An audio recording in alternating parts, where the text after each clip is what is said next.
శారదా నీకు దండమమ్మా నీకు దండమమ్మా నీకు దండమమ్మా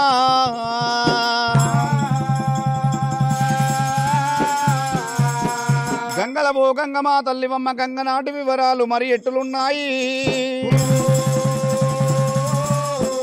గంగనాయుడి కొండ గౌరి పుత్రుండ విగ్గన్న నీ గొప్పవి పల్ల జడలైనా పార్వతీవర కుమార నీకు 10,000 శనార్థి.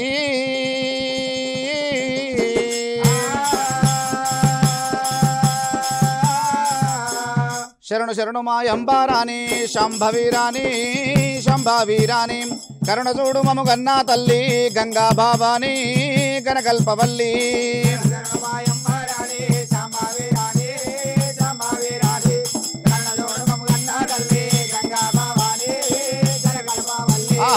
పుట్టినాది గంగాదేవి ఈ పుడమిలోనా ఈ పుడమిలోనా పెరిగినాది గంగాదేవి బేడంబులోనా బేడంబులోనా.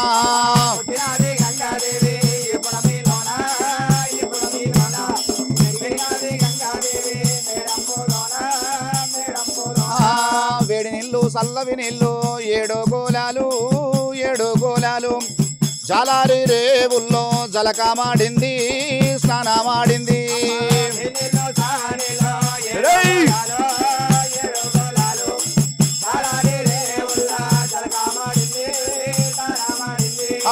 కట్టినాది గంగాదేవి కత్తుల మండోలి కత్తుల మండోలి తొడిగినాది గంగాదేవి దొంతొల్లి రవికే దొంతొల్లి రవికే.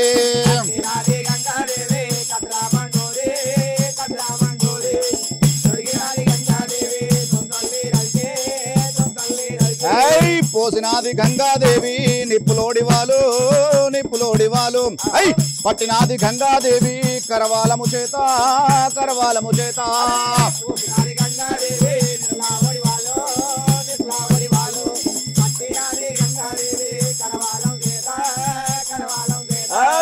గంగ వచ్చే చూడారమ్మా గాలి మేఘానా గాలి మేఘానా ఓను వందు ముత్యాల పేరు ఒల్లందు మెరియా పాదములు మెరియా.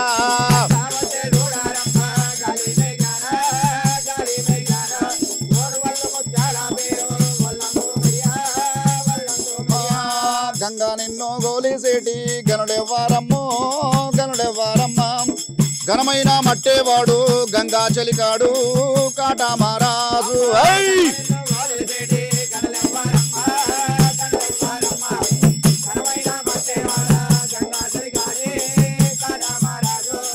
నూలుతా నూలుతా పున్నంబు నాడు పున్నంబు నాడు ఏక పున్నంబు నాడు వేడుకునేరు గంగా ఎదురుకునేరు.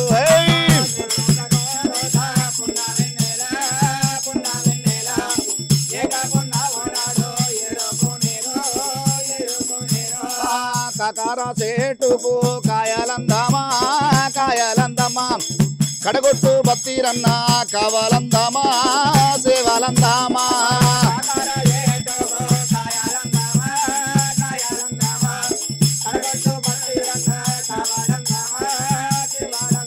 అయ్యో సిక్కుడు ఏటుకు తీగలందాము తీగలందాము చిన్నమ్మ శ్రీదేవి చీరెలందామా చీరెలందామా.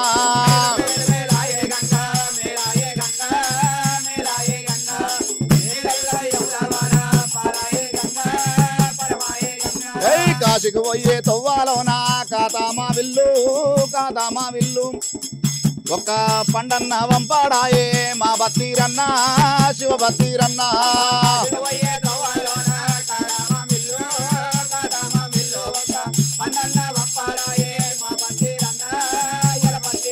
అయ్యో తిరుపతి పోయే తవ్వాలోనా తీగామా విల్లు తీగామా విల్లు ఒక్క పండన్న వంపాడాయే మా బత్తీరన్నో శివ బత్తీరన్నా.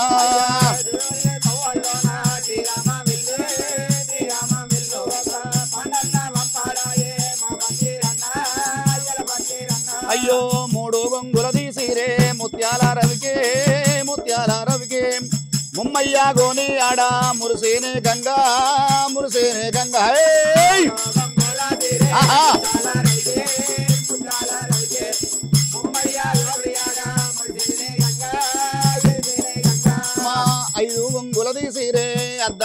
రవికే ఆహా అది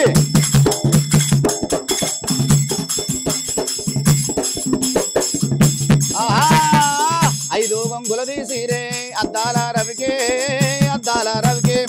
ఐదము రాజు గోని ఆడా ఆనందమమ్మో ఆనందమమ్మ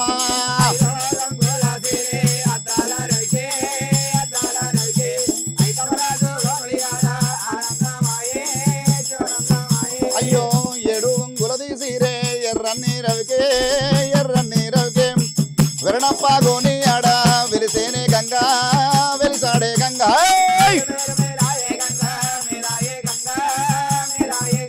అదే అదే 9 గంగుల తీరే ఆహా 9 గంగుల తీరే దొంతొల్లి రవికే విరణప్ప గోని ఆడా వెలిసేనే గంగో వెలిసాడే గంగా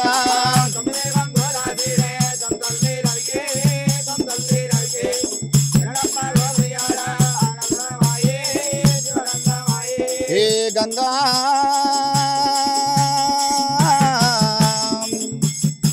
గంగా నీకు శరణి ఏతు గడియాగవమ్మా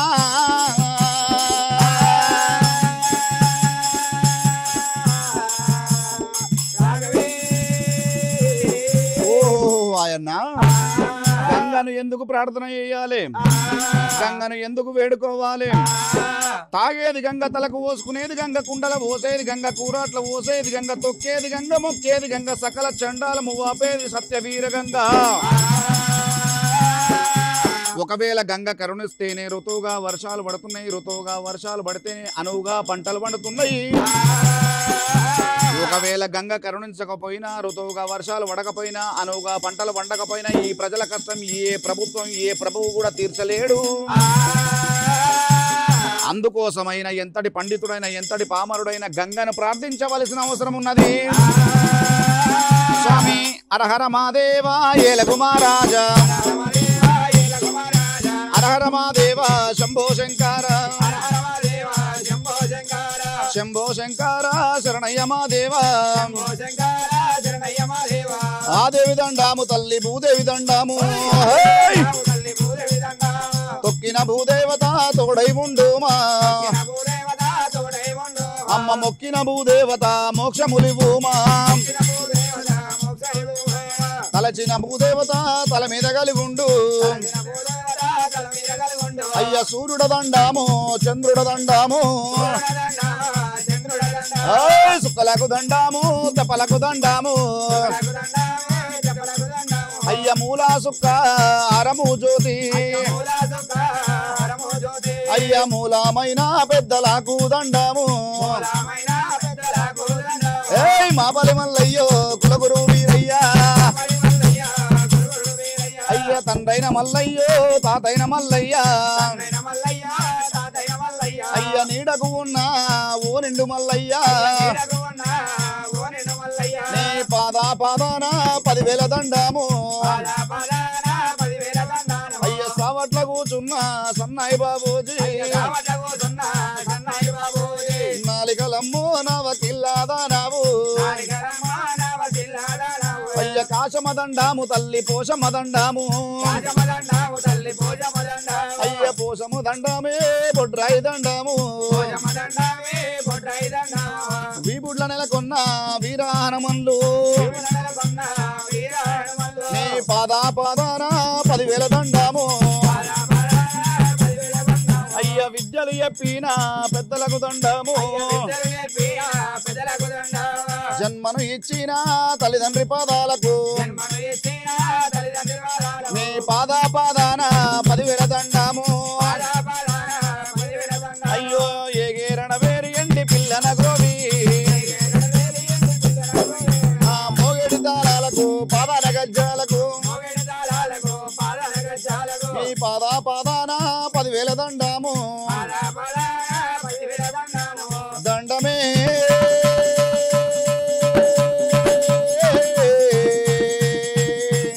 కోదండ వీరామా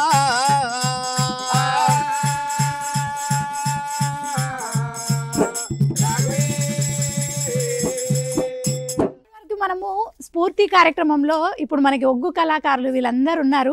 ఆయన జాతీయ పురస్కార గ్రహీత డాక్టర్ రవికుమార్ గారు ఉన్నారు, ఉపేందర్ గారు డోలు అండ్ ప్రవీణ్ గారు ఉన్నారు మనకి. సో వీరందరూ ఒగ్గు కళాకారులు అండి. చాలా అంటే చాలా బాగుంది. ఇప్పటివరకు మీరు వింటూ ఉన్నారు కదా మన స్ఫూర్తి కార్యక్రమంలో. అంటే ప్రతి కళాకారుడికి ఒక స్ఫూర్తిదాయకం వీళ్ళందరూ. సో వాళ్ళని ఇప్పుడు మన స్ఫూర్తి కార్యక్రమంలో మనం తీసుకొచ్చాం. నమస్తే అండి. నమస్తే మా శనార్థి. చాలా చాలా బాగుంది స్టార్టింగ్, అంటే మీతో స్టార్ట్ చేయడం చాలా బాగుంది. ఇప్పుడు మీరు డాక్టర్ అంటే రవికుమార్ గారు, మీ విషయానికి వస్తే ఇప్పుడు మనకి జాతీయ పురస్కార గ్రహీత మీరు. అంటే ఇప్పుడు ఈ ఒగ్గు కళాకారుడుగా అంటే ఎట్లా స్టార్ట్ అయింది, అంటే మీ జర్నీ ఎట్లా వచ్చింది అక్కడి వరకు? మాది ఉమ్మడి వరంగల్ జిల్లా మాణిక్యపురం అనే చిన్న గ్రామం, చాలా అందమైన గ్రామం. ఆ మనుషులు కూడా చాలా అందంగా ఉంటారు, అంటే హృదయపూర్వకంగా కావచ్చు, పనితనంగా కావచ్చు, చాలా బ్యూటిఫుల్ పీపుల్ అక్కడ ఉన్నారు. సో అక్కడ డాక్టర్ చుక్కా సత్తయ్య గారు పుట్టిండ్రు అక్కడ ఆ మాణిక్యపురంలో. ఆ మాణిక్యపురంలో పుట్టినటువంటి మేలైన మాణిక్యం డాక్టర్ చుక్కా సత్తయ్య గారు. చుక్కా సత్తయ్య గారు ఈజ్ ద లెజెండ్ ఆఫ్ ఒగ్గు కథ. ఆయనను మేము చిన్నప్పంచెలు చూస్తూ మాకు సినిమాలు తెలియదండి. చిన్నప్పుడు సినిమాలు కానీ సీరియల్ కానీ మా ఊళ్ళో అసలు మినిమం ఒక టీవీ కూడా లేకుండే మా చిన్నతనంలో. ఆ క్రమంలో చుక్కా సత్తయ్య గారిని చూస్తూ, చుక్కా సత్తయ్య గారు చెప్పే కథలను వింటూ చూస్తూ పెరిగినటువంటి జనరేషన్ మాది. కాబట్టి అక్కడి నుండి ఒక్కరి నుండి ఇప్పుడు 70-75 మంది మా ఊళ్ళో ఒగ్గు కళాకారులు ఉన్నారు. మొత్తం కళాకారులు బోనాల కోలాటం కావచ్చు, ఘట విన్యాసం కావచ్చు, ఇట్లాంటి కళాకారులు అందరూ కూడా ఒక 1200 జనాభాలో ఒక 300 మంది కళాకారులు ఉంటారు మా ఊళ్ళో. సో అక్కడి నుండి తాతను చూస్తూ నేర్చుకొని చుక్కా సత్తయ్య గారి ప్రస్థానాన్ని, ఎందుకంటే ఒక వారసత్వాన్ని కొనసాగించాలంటే నాటి జోకు. కాబట్టి ఆ వారసత్వాన్ని పుణికిపుచ్చుకొని ఆ కళా వారసత్వాన్ని భుజస్కంధాల మీద మోస్తూ, కళా వారసత్వాన్ని మొయ్యాలంటే అంత ఈజీ కాదు. ఎందుకంటే తినడానికి సరిగా తిండి లేని ఆ కాలం నుండి డోలు మాకు అన్నాన్ని ఇస్తుంది, డోలు మాకు కట్టుబట్టనిస్తుంది, డోలు మాకు కీర్తి ప్రతిష్టలను ఇస్తుంది, ఒగ్గే మాకు సర్వస్వం అని నమ్మి ఒక భుజానికి డోలునేసుకొని మరో భుజానికి ల్యాప్టాప్ని వేసుకొని ఉన్నత విద్యలను కూడా అభ్యసిస్తూ, ఆ ఉన్నత విద్యలలో కూడా ఒగ్గు కళను నా విద్య మీద నేను చదవాలా, నా కళ మీద నేను చదవాలని చెప్పి అక్కడి దాకా వచ్చినటువంటి నేపథ్యం మరవలేంది అసలు. అంటే ఇప్పుడు ఈ ఒగ్గు అనే పదము ఎట్లా వచ్చిందంటారు? అంటే ఒగ్గు అంటే ఏంది అసలు? చాలా గొప్ప ప్రశ్న. యాక్చువల్గా ఒగ్గు అంటే శివుని చేతిలో ఉండే డమరుకాన్ని ఒగ్గు అంటారు. శివుని చేతిలో ఉండే డమరుకాన్ని ఒగ్గు అంటారు. అనేది జానపదుల భాషలో. ఒగ్గు జగ్గు అని పిలుస్తారు. ఈ ఒగ్గును మోగిస్తే ఉద్భవించేది ఓంకారనాదం. ఓంకారం అంటే శివునికి కానీ శివ అంశ అయినటువంటి మల్లన్నకు కానీ ఒక గొప్ప అనుభూతి, గొప్ప పవిత్రమైనటువంటి శబ్దంగా, ఇష్టమైన శబ్దంగా వాళ్ళకు మనకు తెలుసు. ప్రపంచమంతా ఒక జ్యోతి స్వరూపం అయితే జ్యోతి స్వరూపం నుండి ఓంకారం, ఓంకారం నుండి సదాశివుడు, సదాశివుని చేతిలో డమరుకం, డమరుకాన్ని మోగిస్తే మళ్ళీ ఉద్భవించేది కూడా ఓంకారమే. ఇది ఓంకారం యొక్క చక్రం. కాబట్టి ఈ ఓంకారం నుండి డమరుకం నుండి పుట్టినటువంటి 64 కళలు. ఈ 64 కళల్లో ఒకటి ఈ ఒగ్గు కళ.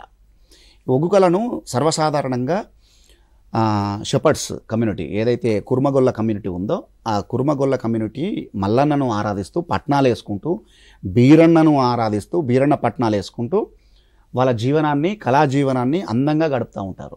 ఇది ఒగ్గు. ఓకే, ఒగ్గు అంటే ఇంత స్టోరీ ఉంది. అంటే మేము ఎప్పుడు ఒగ్గు కథలు వినడమే. అంటే ఇప్పుడు నేను కూడా పాటలు పాడుతూ ఉంటాను. అంటే ఒగ్గు కథలు విన్నాను, చాలా వింటూ ఉంటాం మేము ఒగ్గు కథలు.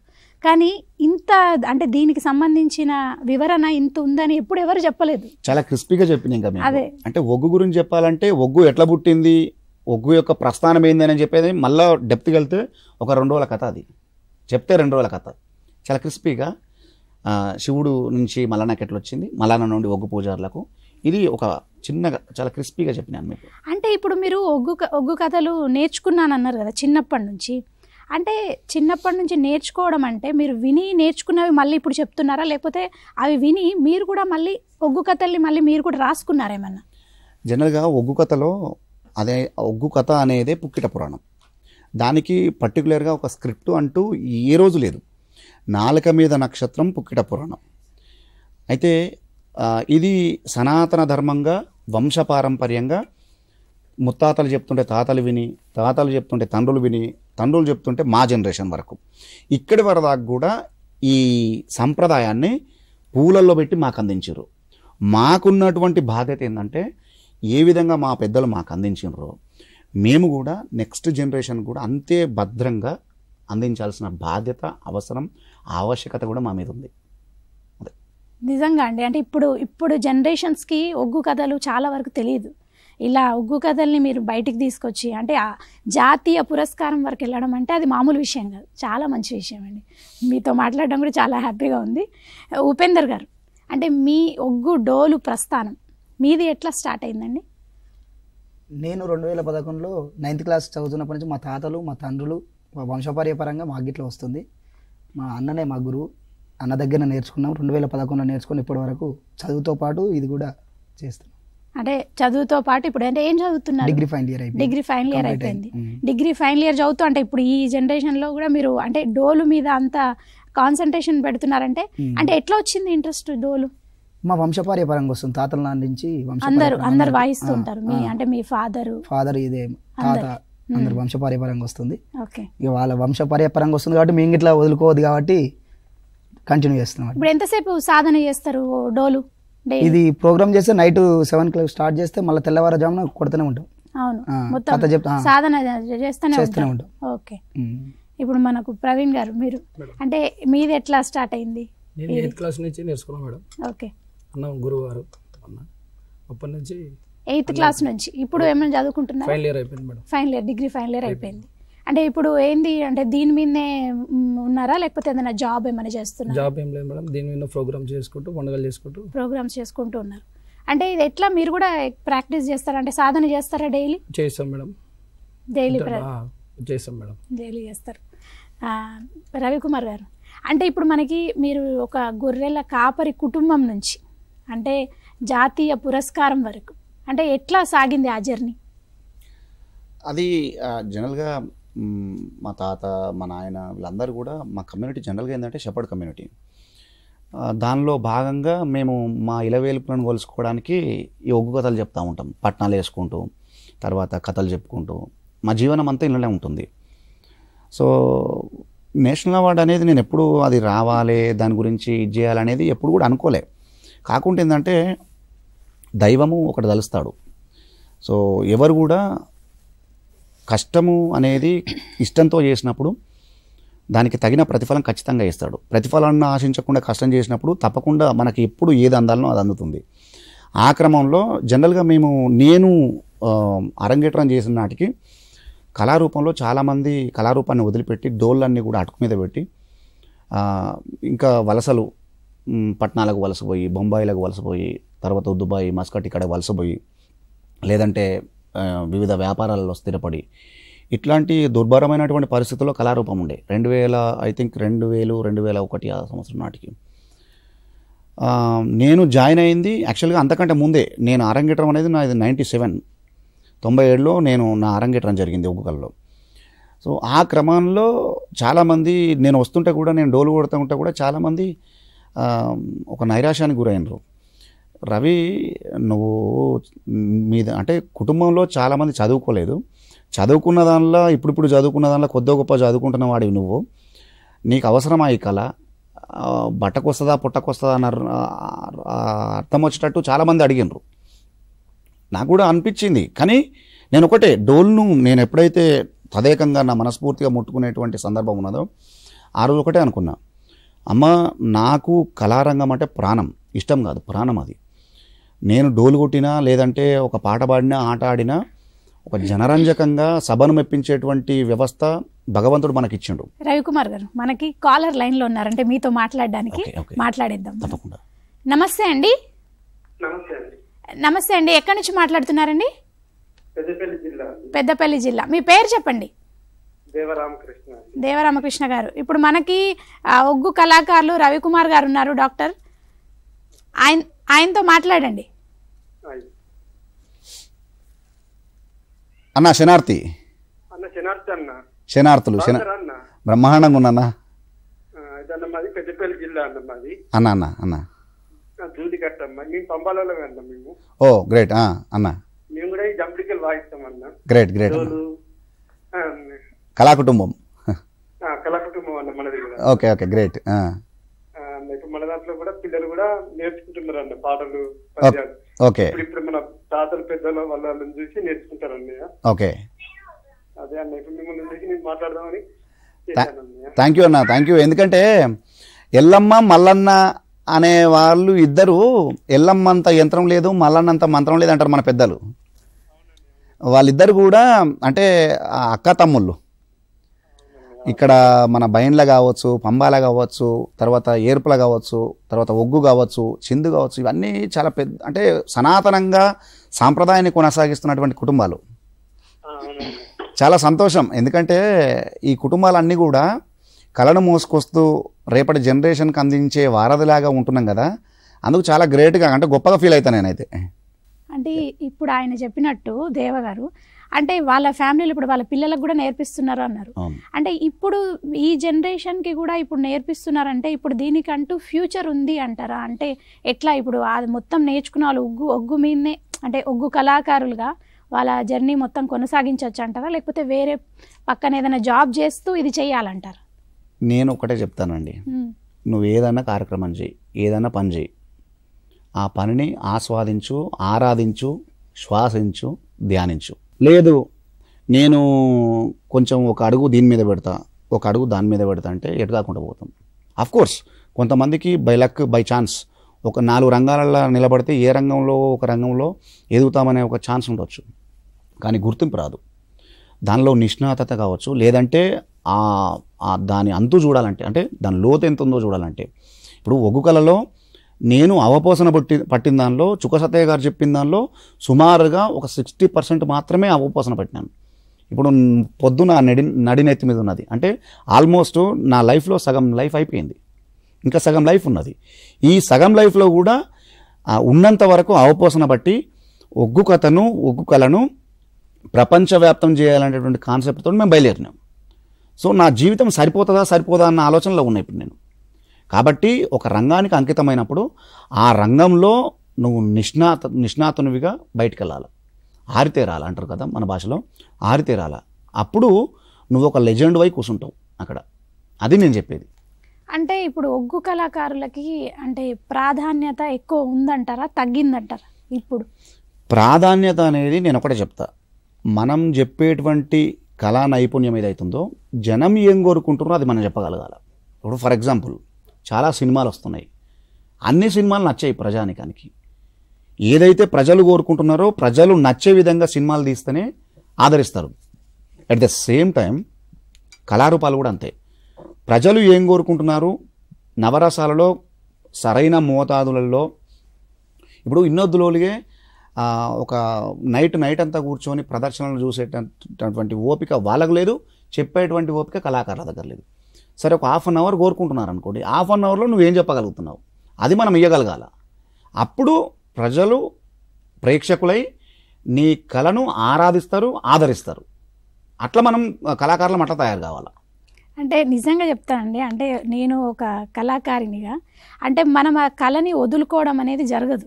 ఖచ్చితంగా అందులో మనకి మనీ వస్తున్నాయా అంటే డబ్బులు వస్తున్నాయా లేవా అనేది పక్కన పెడితే మనం ఆదరణ ఎక్కువ కోరుకుంటాం. మనం బయటికి రావాలి, అందరిలో మన కళ బయటికి వచ్చి అందరికీ మన కళను పంచాలి అని కోరుకుంటాం. అంటే ఇప్పుడు ఒగ్గు కళాకారులకు సంబంధించి చాలా తగ్గిపోయింది. అంటే ఇప్పుడు చాలామంది సినిమా పాటలు వచ్చేసినాయి, ఇంకా జానపదాలు అన్నీ వస్తున్నాయి, పాటలు ఎక్కువ. సో పాటల వైపు ఎక్కువ మల్లుతున్నారు అనిపిస్తుంది. మరి ఈ ఒగ్గు కళాకారులు తగ్గారా అంటారా, ఇంకా పెరుగుతున్నారంటారా? నేను ఒకటి చెప్తున్నానమ్మా, నేను ఎట్ ఏ టైము ఒగ్గు కళాకారుడు 2 లక్షల మందిని కూర్చోబెడతాడు.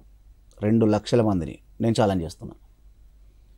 ఇది ఎవరికి సాధ్యమవుతుంది అనేది అఫ్కోర్స్ నేనేమంటున్నా అంటే జానపద సంప్రదాయంలో ఆ సత్వ ఆ క్యాపబిలిటీ ఉందంటున్నాను. చెప్పగలిగే కెపాసిటీ మన దగ్గర ఉండాలి. జనరంజకంగా ఫర్ ఎగ్జాంపుల్ శివరాత్రి రోజు శివార్చన కార్యక్రమంలో ప్రైమ్ టైంలో నా ఉగుడోలు విన్యాసం కార్యక్రమం ఉంటుంది. నాకు ఇచ్చేది half an hour. Half an hour కార్యక్రమంలో కూర్చున్న పబ్లిక్లో ఒక్క మనిషి లేచిపోయినా కూడా నేను ఫెయిల్యూర్ అయినట్టే. అదే జనాల్ని ఆకర్షించగలగాలి ఆకర్షించగలగాలి మీ ఒగ్గు కథతో. సో అది నేను దృష్టిలో పెట్టుకుంటా. నేను ఒగ్గుడోలు లేసిపోతే బయటున్న జనాలు కూడా వచ్చి కూర్చుంటారు. అది అంటే దేవుడు నాకు ఒక గొప్ప అవకాశం ఇచ్చిండు. ఆ అవకాశాన్ని నేను సద్వినియోగం చేసుకోగలగాల. జనం ఏం కోరుకుంటారు, జనం నాడిని నేను పడగలగాలి యాజ్ ఏ కళాకారుడు. కళాకారుడి గొప్పతనమే అది. కూర్చున్న ప్రేక్షకుడిని మనం అక్కడ నుంచి కదలకుండా చేయడమే కళాకారుడి గొప్పతనం. అది చేసిన రోజు మనం సక్సెస్ అయినట్టు. అంటే మనకు వాళ్ళ చప్పట్లు, వాళ్ళు చూస్తున్న విధానం, అంటే వాళ్ళు ఇంట్రెస్ట్గా వింటున్నారా లేదా, అదే మనకి చాలా ఏమంటారు ఎన్నో డబ్బులతో సమానం. అంటే జనరల్ గా మనం చెప్తున్నాం కదా, కళాకారులకు చప్పట్లే దుప్పట్లు ఇట్లాంటివి అని చెప్తాం. కాకుండా ఏంటంటే ఒకటి చెప్పగలుగుతామ్మా, కళాకారులకు చప్పట్లే దుప్పట్లు చెప్పుకోవడానికి బాగుంటుంది, కడుపు నింపాయి. కాకుంటే ఏంటంటే ఇప్పుడు నేను ఈ వాస్కోట్ వేసుకున్నాను, ఈ తెల్లంగి వేసుకున్నాను, ఈ తెల్లంగి మాత్రమే బయటికి కనబడుతుంది. కళాకారుడు ఎప్పుడు కూడా ఈ వాస్కోట్ వెనక, ఈ తెల్ల ఈ చొక్కా వెనక దాగి ఉన్నటువంటి ఆ వ్యధను, ఆ గోసను మాత్రం ఎవరికి చెప్పుకోడు. అది ఆత్మగౌరవం కళాకారునికి. కాబట్టి ఉంటుంది, వ్యధ ఉంటుంది, గోస ఉంటుంది, కానీ చెప్పుకోలేరు. చెప్పుకోవాల్సిన అవసరం కూడా రాదు వాళ్ళకు. ఎందుకంటే చెప్పుకుంటే తను చులకన అవుతాడు. ఆత్మగౌరవంతో బతుకుతూ ఉంటాడు కళాకారుడు. కళతోనే కడుపు నింపుకుంటారు కళాకారుల గొప్పతనమే అది.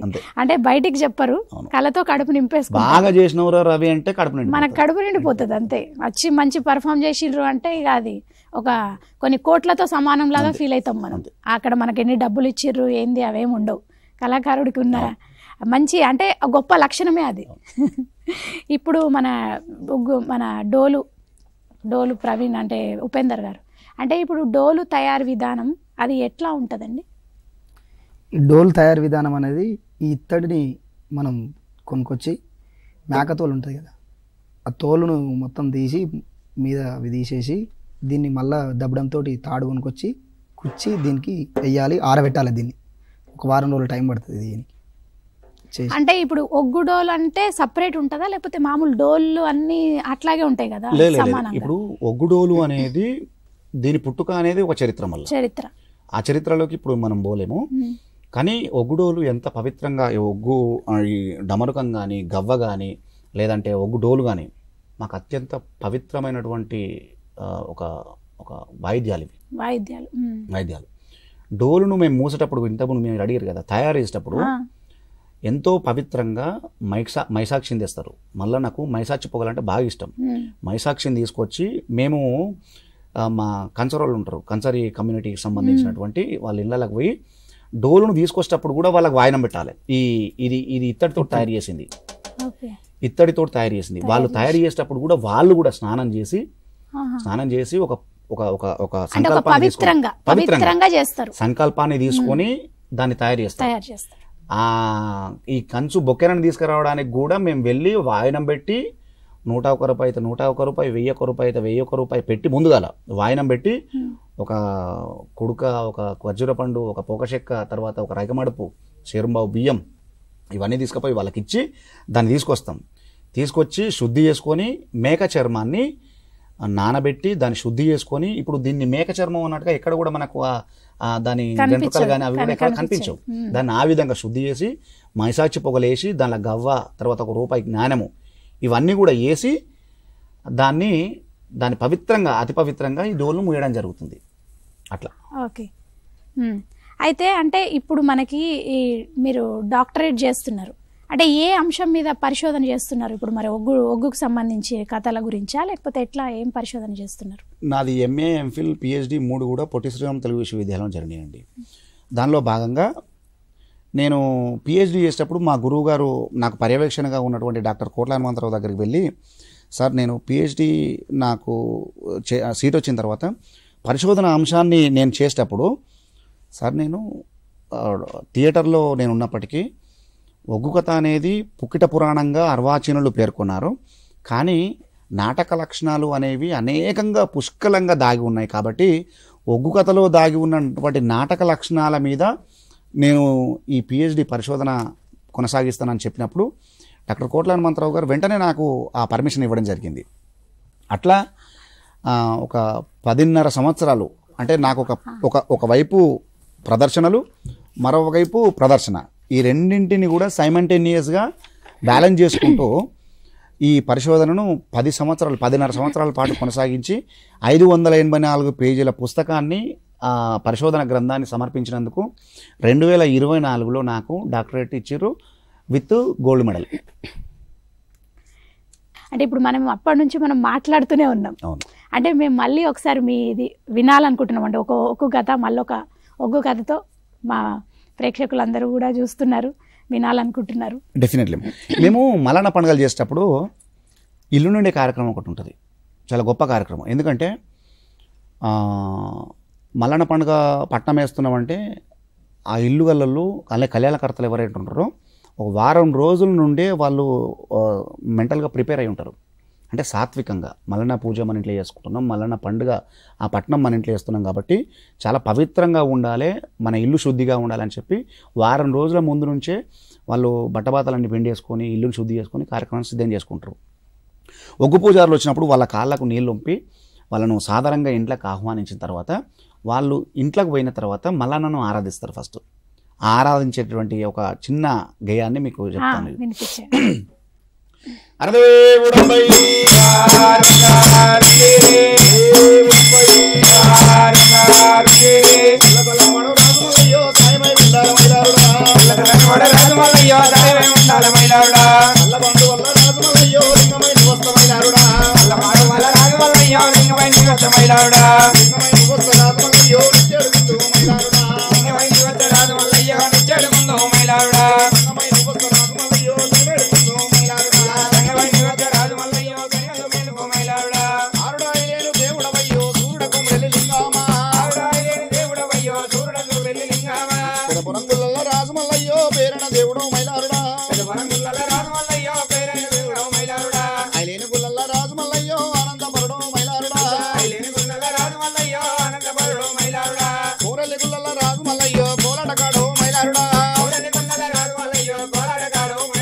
గంట సేపు తదేకంగా మల్లన్నను కొలిసేటువంటి వ్యవస్థ.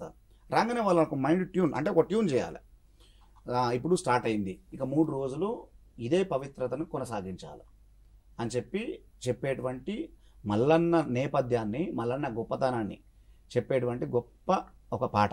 గంట సేపు ఉంటుంది ఈ పాట. అంటే ఇప్పుడు మనకి ఒగ్గు కథలు అంటే మల్లన్న దేవుడు అంటే ఇప్పుడు గ్రామ దేవుళ్ళకి సంబంధించి అన్ని చేస్తారు కదా. అంటే ఇంట్లో ఏమన్నా అంటే ఫంక్షన్స్ జరిగినా కూడా అట్లా జరిగినా కూడా వాళ్ళు పిలుస్తారా మిమ్మల్ని ఇంటికి? మల్లన్న పట్నం వేయాలంటే ఆ ఇంట్లో ఏ ఆడబిడ్డ పెళ్లి చేసినా, ఏ మగపిల్లగాని పెళ్లి చేసినా మొదటగా మల్లన్న లగ్గం చేయాల్సిందే. అదే ఒగ్గు కథ ఉండాల్సిందే. మల్లన్న లగ్గం చేయాల్సిందే, ఒగ్గు కథ చెప్పాల్సిందే, మల్లన్న చరిత్రను చెప్పాల్సిందే ఆ ఇంట్లో. ఓకే.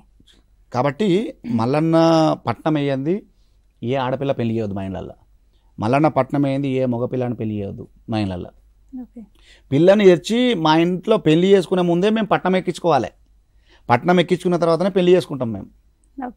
సాంప్రదాయం అట్లుంది. ఖచ్చితంగా మల్లన్నది స్టార్ట్ చేసినాకనే ఇంకా పెళ్లి చేస్తారు. అది తప్పనిసరి మా ఇళ్ళల్లో. ఇంకొకటి మీకు ముఖ్యమైన విషయం చెప్పాలా, మల్లన్న పట్నం వేయాలంటే ఇప్పుడు ఒక అమ్మాయి లగ్గం చేయాలన్నా, అబ్బాయి లగ్గం చేయాలన్నా మల్లన్న పట్నం వేయాలి. మల్లన్న పట్నం వేయాలంటే గవ ఉండాలి ఖచ్చితంగా. గవధారణ చేసుకొని ఉండాలి. ఈ గవధారణ ఇది ఉన్నితోటి చేసినటువంటి గొర్రె ఉన్ని ఉంటుంది కదా, గొర్రె ఉన్నితోటి చేసినటువంటి ఈ వస్త్రం ఇది, ఈ నల్లది. తర్వాత ఈ గొర్రె ఉన్నికి చేసినటువంటి ఈ వస్త్రానికి దర్శనానికి 7 గవ్వలు ఉంటాయి. 7 గవ్వలు మాత్రమే ఉంటాయి. 7 గవ్వలు అనేటివి 7 లోకాలకి అంటే సృష్టికి ఒక నిదర్శనంగా ఈ 7 గవ్వలు ఉంటాయి. తర్వాత ఈ 7 గవ్వల దర్శనం, 7 గవ్వలు ఎవరిచ్చిర్రు, ఎట్లొచ్చినాయి అంటే ఎల్లమ్మ తల్లి మల్లన్నకి ఇచ్చింది. అదో పెద్ద కథ. మల్లన్న దేవుడు ఒగ్గు పూజారులమైనటువంటి ఆయన వంశపారంపర్యం పొందినటువంటి మాకు ఈ 7 గవ్వల దర్శనం మాకు ఇచ్చిండు. మల్లన్న ఇచ్చినటువంటి 7 గవ్వల దర్శనం మెడకు కట్టుకొని మేము పట్నాలు వేసేటువంటి సాంప్రదాయం మా లోపల ఉన్నది, మా కమ్యూనిటీ లోపల. ఈ గవ్వల దర్శనం కట్టుకొని మల్లన్న పట్నం వేయకూడదు. ఇది ఖచ్చితంగా కట్టుకొని మల్లన్నది అది చేయాలి. ఖచ్చితంగా లైసెన్స్ ఇది మాకు. చాలా బాగుందండి మీ లైసెన్స్. మన కాలర్ లైన్ లో ఉన్నారు, మాట్లాడదాం. తప్పకుండా. నమస్తే అండి. నమస్కారం మేడం. అన్న శనార్థి. నమస్తే అన్న శనార్థి. తమ్ముడు భాష అన్న బాగున్నారా? బాగున్నా తమ్ముడు, నీ వాయిస్ వినగానే గుర్తుపట్టినా. భాస్కర్ గారు థ్యాంక్ యూ. ముఖ్యంగా మేడం మన టీ షర్ట్ ఛానల్ వారికి చాలా ధన్యవాదాలు. థ్యాంక్ యూ అండి. ఎందుకంటే మా రవణ గారు, డాక్టర్ చుక్క రవణ గారు తెలంగాణ వచ్చిన తర్వాత మొట్టమొదటిసారిగా ఒక ఒగ్గు కళారూపానికి, ఒక ఒగ్గు వాయిద్యానికి జాతీయ అవార్డు తీసుకొచ్చినటువంటి గొప్ప వ్యక్తి మా రవణ. అట్లా మా రవణను మీరు నిపుణ ఛానల్ ద్వారా ఇంటర్వ్యూ చేసి ఇంకో ప్రపంచానికి పరిచయం చేస్తున్నందుకు మీ అందరికి కూడా చాలా ధన్యవాదాలు మేడం. అంటే ఒక విషయం అండి భాస్కర్ గారు, ఆయన్ని పరిచయం చేయడం మా టీషర్ట్ తరఫున మీరు చెప్పారు, కానీ ఆయనని మేము పరిచయం చేయడం కూడా మాకు చాలా సంతోషంగా ఉంది. అవును మేడం, అవును మేడం, అంతే మేడం. ముఖ్యంగా మా రవణ ఒక ఒగ్గు కళారూపానికి దేశంలో లేదా ప్రపంచంలో ఆ వస్త్రాలంకరణలు కావచ్చు, ఇంకేదైనా కళారూపాన్ని ఇంకొక తార స్థాయికి తీసుకుపోయి దానికి ఇప్పుడు ప్రపంచవ్యాప్తంగా మన మాణిక్యాపురం నుండి మార్చెస్ దాకా, హైదరాబాద్ నుండి అమెరికా దాకా, అట్లా చాలా దేశాలకు, స్పెయిన్ వరకు ఇట్లా చాలా ప్రాంతాలకు వెళ్ళిండు మేడం మా రవణ. కాబట్టి నిజంగా తెలంగాణ వచ్చిన తర్వాత మొట్టమొదటి ఉస్తాద్ అవార్డు మా రవణ, రెండవది ఉస్తాదు రాజ్ కుమార్ అన్న పేరు నృత్యానికి, మూడోది నాది డప్పు. అట్లా మా పరంపర రవణ నుండే ప్రారంభమైంది, కొనసాగుతుంది మేడం. చాలా ధన్యవాదాలు మేడం. చాలా సంతోషం అండి. మీరు కూడా, ఆయన కూడా ఉస్తాద్ ఇప్పుడు మొన్ననే రీసెంట్ గా తీసుకున్నాడు. ఓకే, మీరు కూడా, మీతో మాట్లాడడం కూడా చాలా సంతోషంగా ఉందండి. మీరు కూడా ఒగ్గు కళాకారులని తెలిసి. థ్యాంక్ యూ సో మచ్ అండి. థ్యాంక్స్ ఫర్ కాలింగ్ అండి. ఇంకొక విషయం చెప్పాలా మేడం, మాకు ముఖ్యంగా మేము రవణ కావచ్చు, లేకపోతే రాజ్ కుమార్ అన్న కావచ్చు, మేము కావచ్చు, మేము ఈ ఎదుగుదల కారణం తెలంగాణ భాషా సాంస్కృతిక శాఖ సంచాలకులు డాక్టర్ మామిడి హరికృష్ణ సార్ గారు ప్రభుత్వం నుండి వచ్చేటువంటి అన్ని విషయాలను మా అందరికి గైడ్ చేస్తూ ఈ కళారూపాలను ఒక యువతకు అందిస్తే ఎట్లాంటి సత్ఫలితాలు సాధించాలో తెలంగాణలో ఇట్లాంటి రిజల్ట్స్ ఉంటాయని మా ముగ్గురిని తెలంగాణకు ఒక ముఖ చిత్రంగా పెట్టి ప్రపంచానికి పరిచయం చేస్తుండే madam.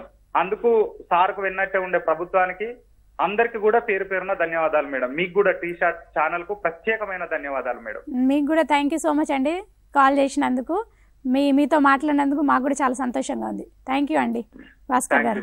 Thank you madam. Thank you భాష అన్న. మంచిదే శనార్థి. భాస్కర్ గారు అంటే చెప్తున్నారు కదా, అంటే ఆయన కూడా డప్పు కళాకారుడు, అద్భుతమైన డప్పు కళాకారుడు. ఒగ్గు కథలే చెప్తారు.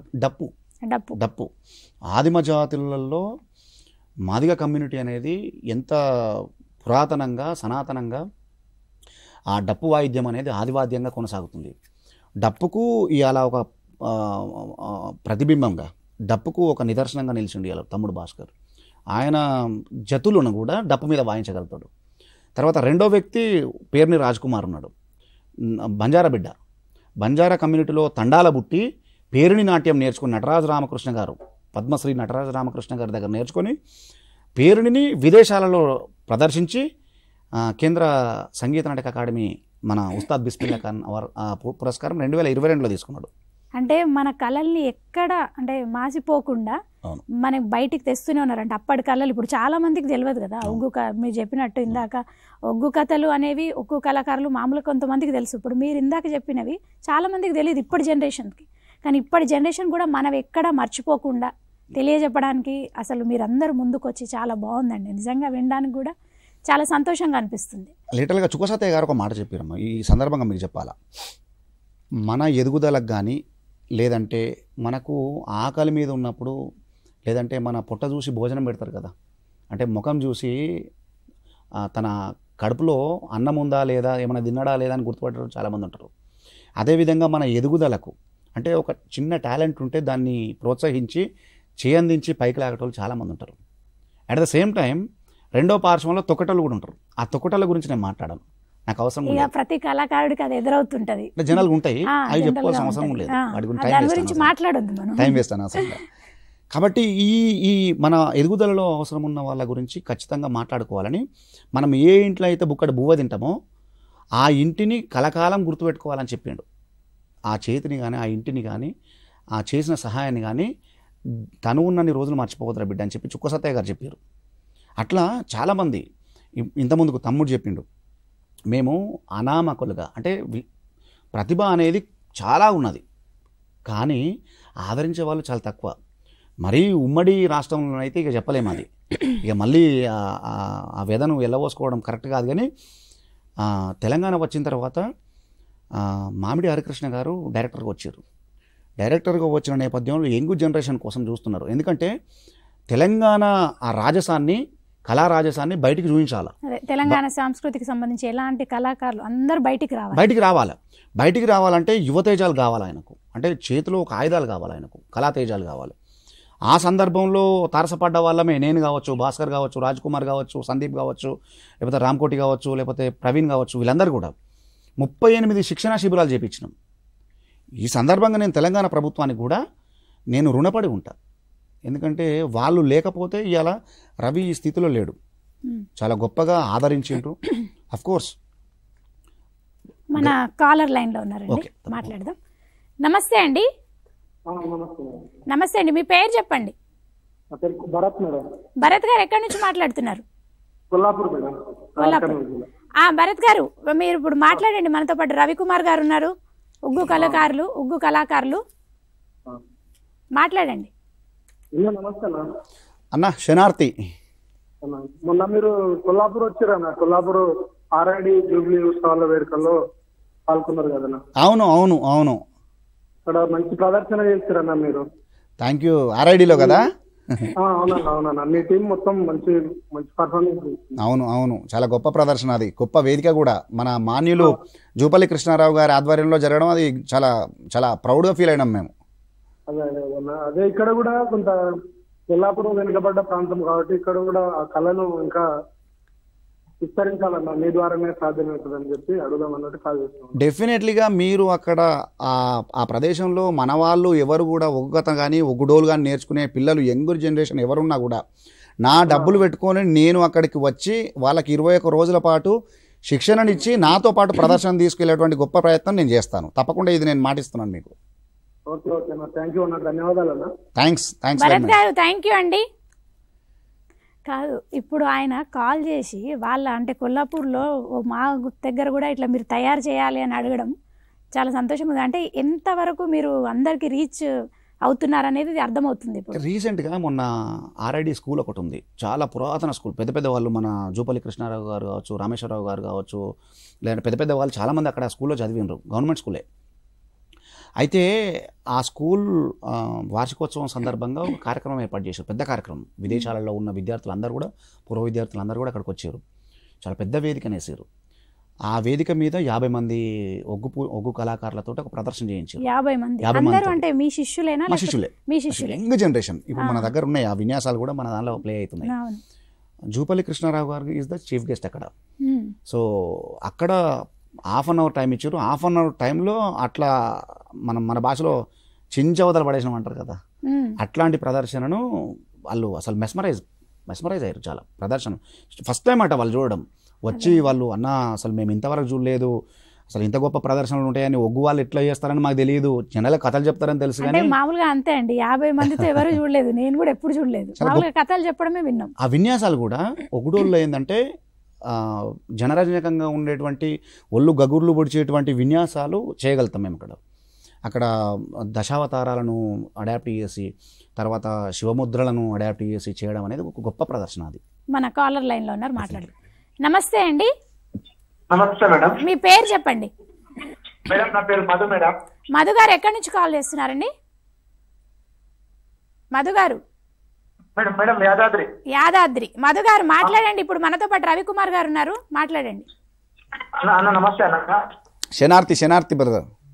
అయితే మన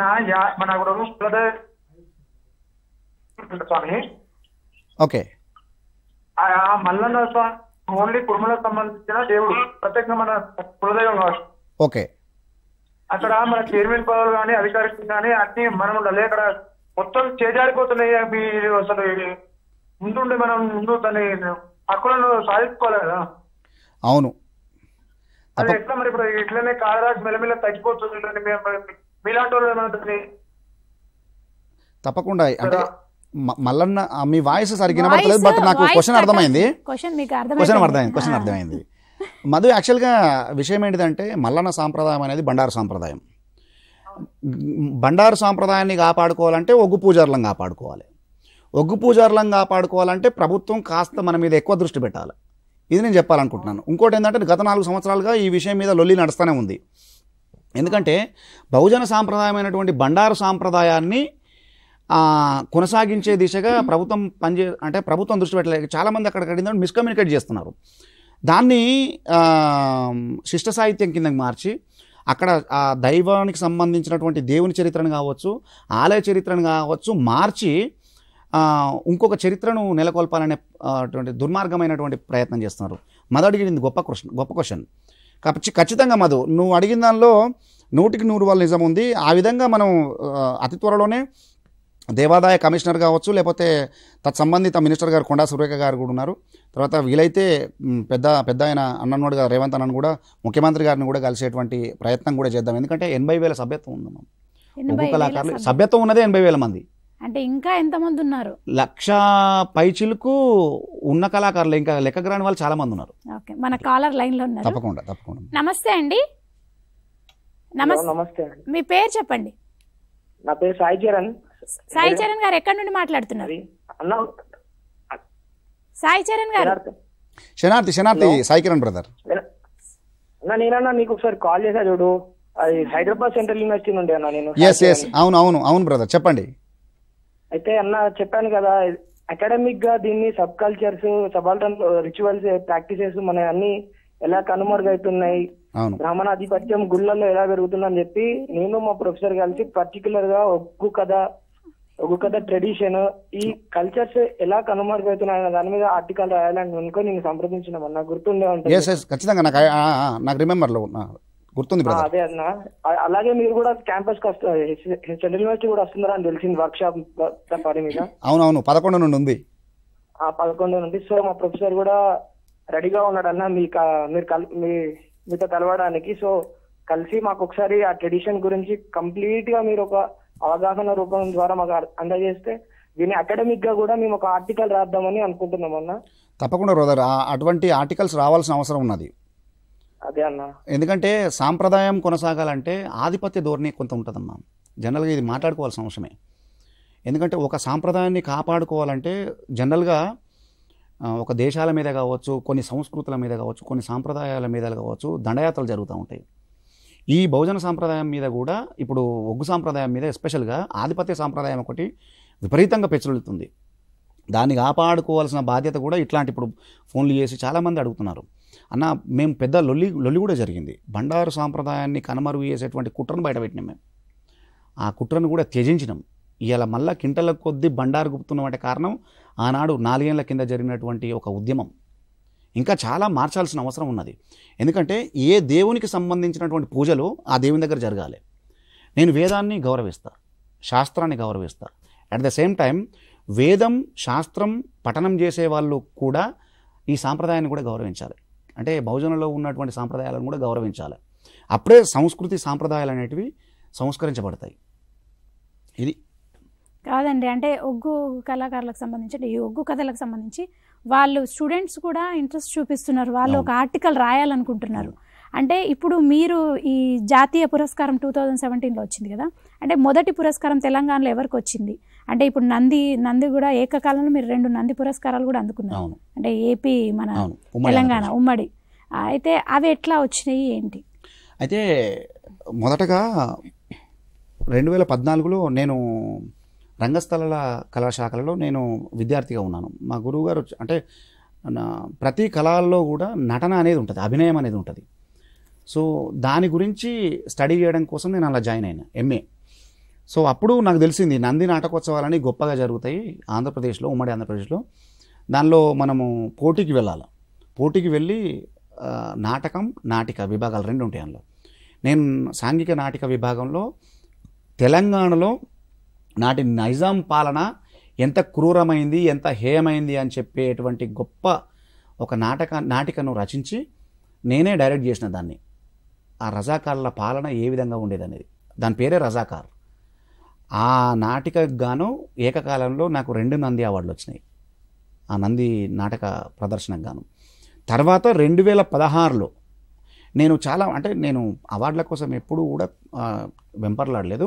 కాకుంటే ఏంటంటే నా ఫేస్బుక్ అంటే సోషల్ మీడియా మనం ఎంత మంచిగా వాడుకుంటే అంత మంచి చేస్తుంది, చెడు వాడుకుంటే చెడు చేస్తుంది. అది నేను ఎగ్జాంపుల్. అది నేను చేసినటువంటి ప్రతి కార్యక్రమాన్ని కూడా ఫోటోల రూపంలో, వీడియో రూపంలో నేను ఫేస్బుక్లో అప్లోడ్ చేస్తూ ఉంటాను. నా వాల్ మీద చూడండి, సాంప్రదాయం గురించే మొత్తం ఉంటుంది, కల్చర్ గురించే మొత్తం ఉంటుంది. నా ఫేస్బుక్ మొత్తం కూడా అదే ఉంటుంది.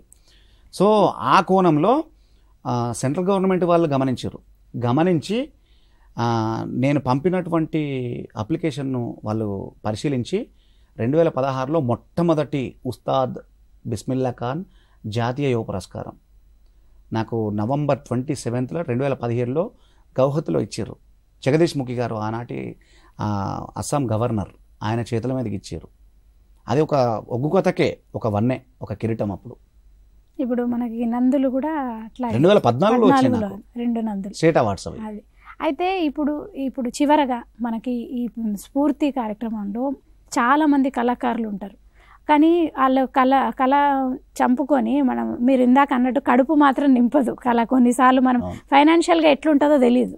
ఇప్పుడు మీరు ఒగ్గు కథలు చెప్తున్నామన్నారు, ఫైనాన్షియల్గా ఎట్లుంటుందో అది చాలామందికి తెలియదు. సో అట్లా వాళ్ళ కళని తీసుకురావాలి, మేము కళని ఇచ్చేసుకోవాలి అనే వాళ్ళకి మీరు ఎలాంటి మెసేజ్ ఇస్తారు? సో నేను ఒకటి ఏ కార్యక్రమంలో అయినా నేను ఒకటి చెప్తాను. మెసేజ్ ఇవ్వడం కన్నా నేను ఒకటి మెసేజ్ ఇచ్చేంత గొప్పవాడిని కాదు, కానీ ఒక విషయం మాత్రం చాలా క్లియర్ కట్గా చెప్తున్నాను. కళను నమ్ముకుంటే మనల్ని అది అప్పుడని నేను చెప్పలేను, కానీ ఎప్పుడో ఒకప్పుడు మాత్రం ఖచ్చితంగా ప్రపంచం నీ దిక్కు తిరిగి చూసేలా చేస్తుంది. అంటే ఫైనాన్షియల్గా ఎట్లా ఇబ్బందులు ఉంటాయి అంటారు? ఉంటాయి, తప్పకుండా ఉంటాయి. చూడమ్మా, ఒక ప్రవాహం చాలా అందంగా కనబడుతుంటుంది, ప్రకృతి చాలా అందంగా కనబడుతుంటుంది. కానీ ప్రవాహం అంతర్లీనంగా చాలా రాళ్ళు ఉంటాయి, రప్పలు ఉంటాయి, ముళ్ళు ఉంటాయి, చాలా ఉంటాయి. జీవన గమనం కూడా అంతే. గమనం చాలా గొప్పగా కనబడుతుంటుంది, కానీ గమనం లోపల, జీవన ప్రయాణం లోపల ఎన్నో ఒడిదొడుకులు ఎదుర్కోవాల్సి వస్తుంది. అవి చెప్పుకోవాల్సిన అవసరం లేదు, ప్రతి జీవికి కూడా అది కష్టమే. చూడండి, మీరు నాట్ జియో ఛానల్ కానీ లేకపోతే జియోగ్రఫిక్ ఛానల్ కానీ చూస్తూ ఉంటారు. ప్రకృతి గురించి చెప్తాను, చిన్న ఎగ్జాంపుల్ చెప్తాను. ఒక జింక అప్పుడే ఈంతది, చిన్న పిల్లకి జన్మనిస్తుంది. ఒక ఒక ఒక పులియో సింహమో ఆ పిల్లని చూస్తుంది, లట్టుకుని ఎత్తుకపోవడానికి ప్రయత్నం చేస్తుంటుంది, ఎత్తుకపోవడానికి తినడానికి ప్రయత్నం చేస్తుంటుంది. వీటిని అన్నిటినీ దాటుకొని తన గమనాన్ని, తన కాలచక్రాన్ని తను నిర్ణయించుకోవాలి. జీవితం ఒక యుద్ధంగా మనం భావించాలి. మంచి ఉంటాయి, చెడు ఉంటాయి. ఏది మంచి ఏది చెడు నువ్వు స్వీకరించేటప్పుడే, అడిగేసే ముందే నువ్వు చాలా టేక్ కేర్గా అడిగేయాల్సి వస్తుంది. నువ్వు నీ ప్రయాణంలో కూడా చాలామంది తారసపడుతుంటారు. మంచి చెడులు 2 ఉంటాయి. మంచిని తీసుకొని చెడును పక్కన పెట్టుకోవాలి, అంతే. సో అల్టిమేట్గా నువ్వు నిన్ను అందరూ కూడా నీ దిక్కు చూసి నీ ఆటోగ్రాఫ్ తీసుకునే స్థాయికి నువ్వు ఎదుగుతావు. కానీ ఓపిక పట్టాలి. ఓపిక అనేది చాలా ఇంపార్టెంట్. పేషెన్స్ అనేది ఖచ్చితంగా ఉండాలి కళాకారుడికి. ఇప్పుడు చివరగా మన ప్రోగ్రామ్ అంటే మన స్ఫూర్తి కార్యక్రమం ముగించే ముందు మళ్ళీ మీ ఒక ఒగ్గు కథతో మేము ముగించాలనుకుంటున్నాం. తప్పకుండా. ఒగ్గు కళను ప్రారంభించేటప్పుడు గంగను ప్రార్థన చేస్తాం. గంగను ఎందుకు ప్రార్థన చేస్తామంటే, తాగేది గంగ, తలకు ఊసుకునేది గంగ, కుండల ఊసేది గంగ, కూరాట ఊసేది గంగ, తొక్కేది గంగ, మొక్కేది గంగ, సకల చండాలము వాపేది సత్యవీర గంగ. అంటే మనము పొద్దున్న లేస్తే నోట్ల బుక్కడు నీళ్లు పోయింది మనం ఏ పని చేయము జనరల్గా. అంటే లేచిన దగ్గర నుండి పడుకునే వరకు కూడా, పడుకుంటప్పుడు కూడా గ్లాస్ నీళ్ళు తాగి పడుకుంటాం. ఇది మన జీవన గమనంలో గంగ అనేది చాలా ఇంపార్టెంట్, వాటర్. సో ఇది మొదలు. తర్వాత తుదికి ఎట్లా చెప్తామంటే మంగళం చెప్తాము. ఏ కార్యక్రమంలో మంగళం. ఒగ్గు సాంప్రదాయంలో కూడా మంగళం అనేది చాలా గొప్ప సాంప్రదాయం. ఆరనివాలి మంగళారనివాలి, దిరుడా శ్రీశైలవాస ఇదిగో నివాలి.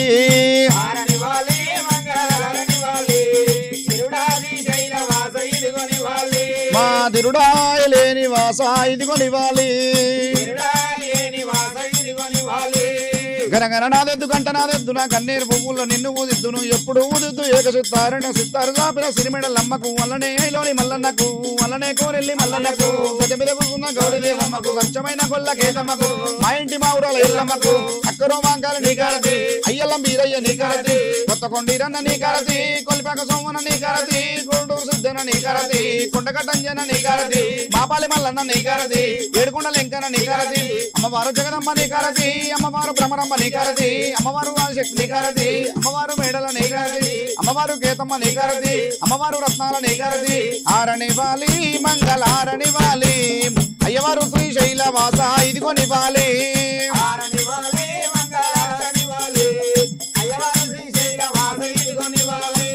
పుట్ట మీది కొమ్మ పూతరిచిన కొమ్మ నరికి వేసిన కొమ్మ నంది కొమ్మ అల్లదేవో కొమ్మ ఆరదులకి ఎల్ల పర్వతాల మల్లయ్యకు మా ఇంటి మౌరాల ఎల్లమ్మకు అక్కరో మంగళ నీకారతి ఆరణివాలి మంగళారణివాలి విరుడా కొమ్రెల్లి వాస ఇదిగో నివాలి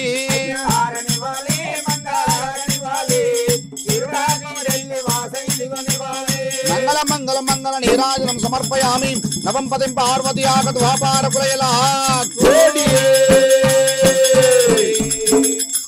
చాలా బాగుందండి.